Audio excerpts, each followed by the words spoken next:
মানুষের স্বার্থে লড়াই করে। সেই দুটি লড়াইয়ের সংগঠন, একটা হচ্ছে আইসিডিএস কর্মী সমিতি, আর একটি হচ্ছে পরিযায়ী মাইগ্রেন্ট ওয়ার্কার্স ইউনিয়ন।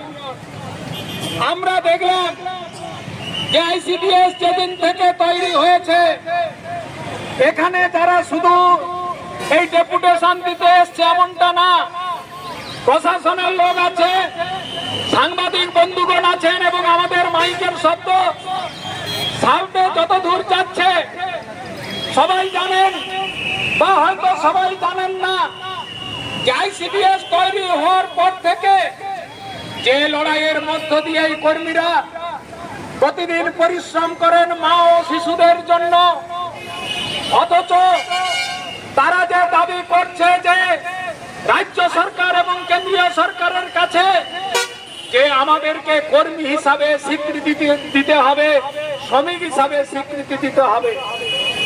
এত সরকারগুলো বেয়াদব, তারা হচ্ছে শিল্পপতিদের কর ছাড় করে মন্ত্রীরা তাদের বেতন বাড়িয়ে নেয়। এটা কোনো লাল ঝান্ডার ব্যাপার না, তেরঙ্গা ঝান্ডার ব্যাপার না, জয় শ্রীরামের ব্যাপার না। যে আইসিডিএস প্রকল্প শুরু হয়েছিল, মা ও শিশু যারা দেশের ভবিষ্যৎ, তাদের পুষ্টি যোগানো, তাদের শিক্ষার ব্যাপার, আজকে তাদেরকে অনুনয় বিনয় করতে হচ্ছে। শুধু তাই না, তারা যে কাজ করার কথা রাজ্য সরকার, তার চেয়ে যে কাজ করার কথা নয়, সেই সব কাজ করিয়ে নিচ্ছে যা সরকারি কর্মীদের করতে হয়। ঠিক আছে, আমরা বলছি, আমরা লাল ঝান্ডা বলছি যে এটা শুধু আইসিডিএস এর দাবি না, এ দাবিকে জনগণের দাবিতে পরিণত করতে হবে। কারণ জনগণের পরিবারের মেয়েরা হচ্ছে এই পেশাতে যুক্ত আছেন, আপনি তাদেরকে সরকারি কাজ করাবেন, অথচ সরকারি কর্মী হিসাবে স্বীকৃতি দেবেন না। এ চলতে পারে না, এ চলতে পারে না, এ চলতে পারে না।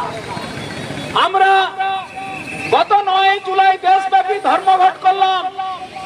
সেখানে আমরা বলছি, একজন আইসিডিএস কর্মীকে, মিড ডে মিল কর্মীকে, আশা কর্মীকে, অসংগঠিত শ্রমিকের ন্যূনতম 26,000 টাকা মজুরি দিতে হবে। হে সরকার, তোমার কোষাগারের টাকা আছে, তুমি ধনীদের জন্য, যারা লুটে পুটে খায় তাদের জন্য টাকা বরাদ্দ করবেন, অথচ আইসিডিএস এর কর্মীর জন্য বরাদ্দ করবেন না। এ কিন্তু